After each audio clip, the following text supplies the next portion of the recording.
euskal zinema interesgarria datorrela hori aurreratu daiteke eta gero nik Donostiako zinematiak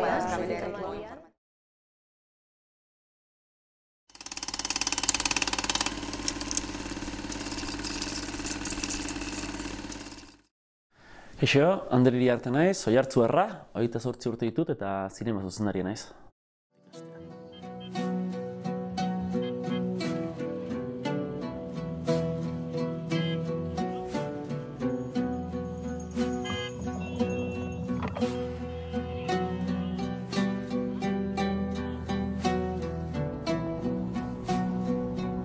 Nik txikitatik ikusten duen zinema asko gustatzen zaita da, marrazkia ere bai, komiki mundua, eta nik argi neukan nolabait ikusentzunea dedikatuko nintzela.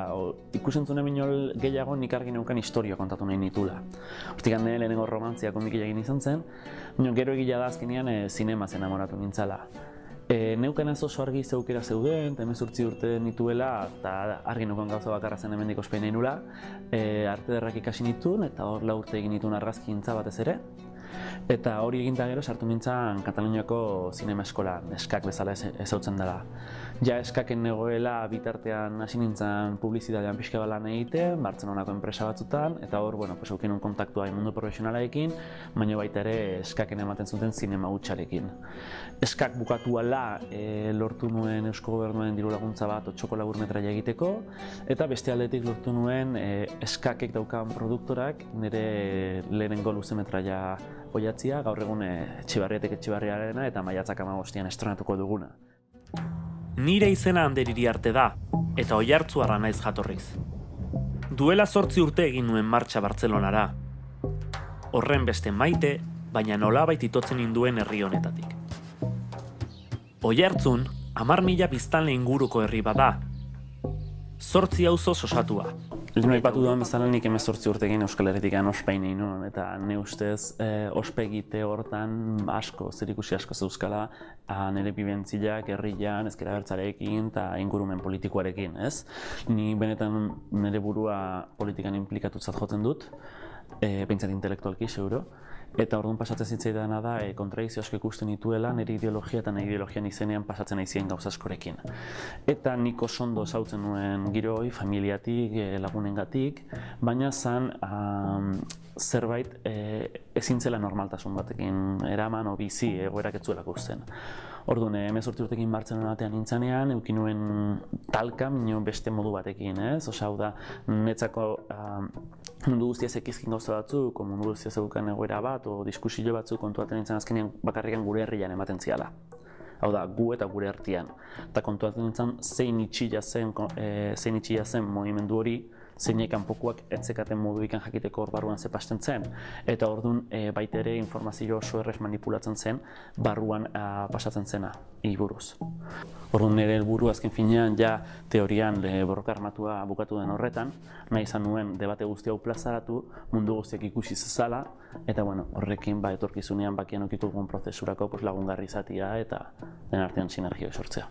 Nik uste dut ezker abertzaleak dauzkan azken 50 urtetan eduki dituen espektro garrantzitsuenak ikutu ditu dela. Ne ustez hori bai. Beti ere ne herritikan hasita eta ne herrian aislatuta, baina ne herri iruditzen zait badela eta hitza hobia erabilitaz, zeu zer ondion Oiartzuna, ez? Osea, badela ezker abertzalean movimentuan barruan egon dien reflejua. Esan dezaketen gauzetako bat gainea da, naiz eta dokumentala hasi argi eta garbi esaten hemen dauden guztiak ezkerrekoak eta abertzaleak dira beforma ezberdinetan, mundu guztia dokumentala ikusiala jende asko, ahaztu egiten da, hor dauden guztiak ezker abertzalekoa dira, ikusi dituenean behaien artean borroka daudelak, batean pentsatzen dute Euskal Gatazka orota zeina zela, eta ahaztu egiten dira bakarrikan ezker abertzalea zeina zela, beraz hori bakarrikan kontutan hartzeko zenbat barne borroka ondian.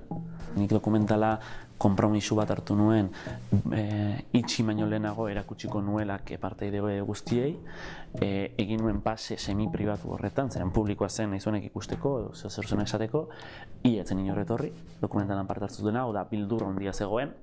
Ondoren giza eskubideen zinemaldian eukizuen bultzada ikaragarri izan zen, edabide guztietan ateginean, eta sektore gehienek egin zuten kritika hona izan zen, harritu zian garatikan elmundoa ez zutela inorrek oso kritika txarra egin, eta behintzat denak goraipatzen zutena zen, bueno, persona honek burujabetzarekin esan du, hau da nire iritzia, eta orduan errespetatu egiten dugu, baita ere eskubiko aldizkariak.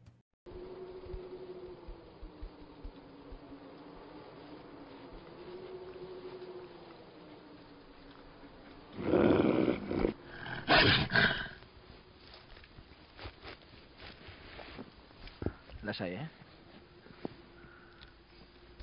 Ez kezkau. Erlaxau bezuk. Heldu matxakor. Bino tinko! Eta bueno, otxoko funtzionatzen du netzako plano askotan, ez? Alde batetik funtzionatzen du dalako neitonak egun batean kontatu zien historia bat, ez? Moldatuta, ez? Mino azken finean behazan euskalduna, mino naparra, esaten duzen bezala, mino ez euskalduna de bandera, esaten duten bezala, baizik eta euskalduna, amaiten zituenako mendiak, euskera zelako behizkuntza, eta gauza guztiek, baita esan dezakigu igual, abertzalismoa, o zea guztiek, pentsako zen Euskal Herria zen bemendila, bezeak, eta orduan Euskal Herria ulertzeko modu hori netzako oso maitagarria zen, ez? Kontuta hartu behar da nik Otxoko egiten dudanean eta Etxeberria egiten dudanean, batea nintzela idea berdinarekin bueltan, ez? Hau da, egia esan, Otxoko da niretzako, Etxeberritik Etxeberrien esan nahi dudanaren fikziozko erantzuna. Ni negoen metafora bat egiten, nola azken finean zuk maitatu ezakezun zerbait, ez? Kasu honetan Otxua, Otxoko ikusi nuenentzat, baina maitatu ezakezu subordinatu zaitak egiten duen moduan, edo be izanez utziz izaten den bezala, ez? Animali aske moduan.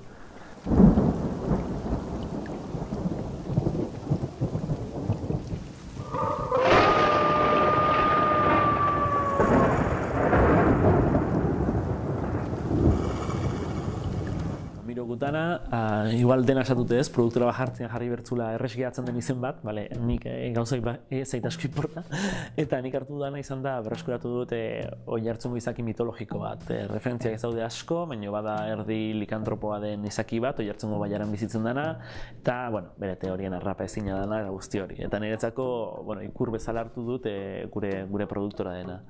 Produktora honen helburu azken finean da denborarekin nire buru jabetza lortzia, baita ere nire proiektuko aurrera atetzeko, eta galdetz mani bainate zein den proiektua referente nagusi bentsi bertan nik Moriarty daukat, ez? Talde bat, zentzuk sinergia bat egite lortu duten, eta esaten den bezala gaztelera sin prisa, pero sin pausa, pixkanaka zitzen joan dien, oain beraien proiektuak ongi atea izan arte.